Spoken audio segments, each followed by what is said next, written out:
Bob, unless somebody in that lead quintet, again, it's Andretti, it's Mears, and we've had a spin. It looks like Gordon, it is Gordon Johncock.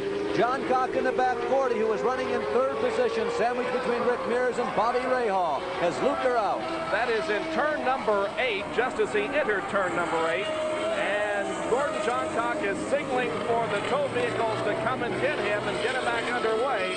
But Gordon Johncock is losing valuable time and will go a lap down. He was running in third place. Tough luck for Gordon Johncock, who now motions frantically for someone to come to his aid. Here is Gary Lee.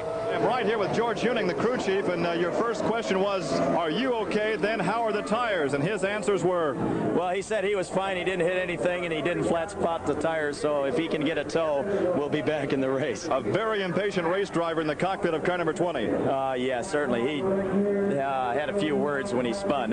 But the question now is, do we have enough fuel in these race cars to go the distance? Well, it's going to be real close for us. We're trying to work out the mileage and make a decision. It's going to amount to a little bit of a gamble for us, and we're trying to decide whether we're going to gamble or not. A gamble in the crew of both Andretti and Johncock as the calculations continue. So there is the word. It is going to be very close as to whether these cars can go the distance now without making a pit stop very late in the race.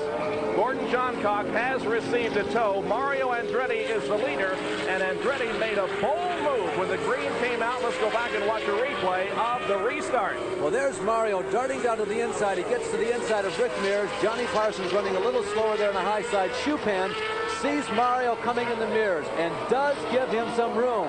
They know they got to make the right turn, the reverse flick of the wrist on the steering wheel, and Vern Schupan did an excellent job of holding his own line, not getting out of the throttle, but giving Andretti enough room to race. And there is Mario setting the pace right now, trying to hold off. Boy, a car and driver and a number that we've seen a couple other times this year running up near the front. Rick Mears and the stretch headed for turn number 7. Andretti, and watch Rick Mears go to the inside. Rick Mears gets him. Mears passes Mario Andretti, and Rick Mears has moved into the lead in turn number 7. Now on to turn number 8, into a short stretch headed for turn number 9. Rick Mears has moved back in the lead, going around Mario Andretti in turn number 8. Now Mears setting up for turn number 10. Through it onto the main stretch. Here comes Rick Mears down this 2,700-foot front stretch that is 75 feet wide. In the number 1 Rick Mears car, he moves into the number 11 and 12 cars, and Kevin Cogan in number 4 looks like he may be running a little bit of interference there for Mario Andretti. Kevin is several laps back because of a gear problem, but now he has positioned himself between his teammate Rick Mears and second place Mario Andretti. I don't know if that's interference or just hard rock muscle. Rick Mears leading the race, teammate Kevin Cogan right behind. Kevin still maybe the strongest car on this track right now. Let me give you one other theory, Bob. I really don't believe that any of these cars can go the distance on the load of fuel they have right now with the boost turned up all the way. The question becomes, does Rick Mears have his boost turned up all the way in order to discourage or maybe to drive into the ground? There's Kevin Cogan, teammate to Rick Mears, going around Rick. Remember that Kevin is several laps in the rear. They had gearbox problems. They spent 5 or 6 very long laps in the pits. Getting back to this fuel situation, I just can't believe that unless somebody is getting absolutely spectacular mileage, that with the boost turned up, they can go to distance. I think somewhere along the line in these last 30 laps, every one of them has got to tune down, detune, if you will, the engine, sacrifice horsepower to get a little bit of mileage. Well, I guess Kevin Cogan's move there, going around his teammate, dispels the interference theory. Kevin Cogan is indeed still out there very much in competition. Bobby Rahal also continues to run in third position. And for Bobby Rahal, a great afternoon. He has been in the top 5 most of the day after starting this race outside of row number 1. Bobby Rahal, Al Unser still also in competition. Al is in 5th position, 1 lap down, having spun off the course at one point. There is the backstretch, who has that kink in it, or turn 4, if you will, running along the lakefront. Now brake and gear down for turn 5. We're coming back, pointed toward the main grandstand. Turn 6, where Roger Mears crashed earlier. And completed, 25 to go. Rahal becomes our 4th leader of the afternoon. Rahal takes the lead. Rick Mears has definitely slowed down, probably a boost condition. Andretti is almost caught back up with Rick Mears. All kinds of chess player strategy now beginning to unfold, and at long last, we are finally into the closing stages of this race. And wow, what an interesting possibility we have with Andretti and Mears now side by side on the racetrack. Mario Andretti goes back around Rick. Mario Andretti moves into second place. Rick Mears drops back into third. Is there a problem with Rick's car, or is he just employing some race strategy?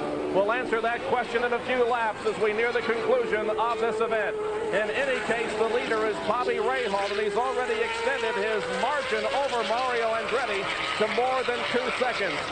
Bobby Rahal running strong on this 2.48-mile road course at Burke Lakefront Airport in Cleveland, Ohio, one of the most picturesque settings for a racetrack I have ever seen. To the north of us, we have hundreds of boats on Lake Erie watching this event. Behind us is the beautiful skyline of the city of Cleveland. It's a great place to watch a race. Well, Bob, based on what information we now have available to us, Andretti is in the pits. Mario Andretti is pitting. Let's watch the stops. The fuel is being put in. The crew goes to look at the tires, and here is Gary Lee with further words. Changing the rear tires, topping off the fuel. The pneumatic jack holding that car up. The car is still up in the air. The jack is down, the car is away. So there answers our question. He didn't have enough fuel. He topped off the tank. They changed the rear tires. Now that, of course, with the stagger on this particular car, although they like to run neutralized for a road course, could change the handling and improve the speed of car number 40. So Mario Andretti is back out there in competition. 15-second pit stop. He used the term stagger. Larry, what is it? well, the rear tires, you have the option of making them the same or different sized, and when you put tires on the rear that are different in size, what it does, it puts the car sitting on an angle, looks like the car is staggering. And normally stagger is employed only on an oval course because the cars are turning only in the left direction. The wheels on the outside, particularly the right rear, a little bigger than the one on the left, that gives the car a normal tendency to turn. So stagger refers to simply the difference in the size of the rear wheels. And Bob, just to guess on that stop for Andretti, they may have thought they could go the distance on the fuel. I think Mario was just displeased with the handling characteristics of the car, the fact that they changed the tires. And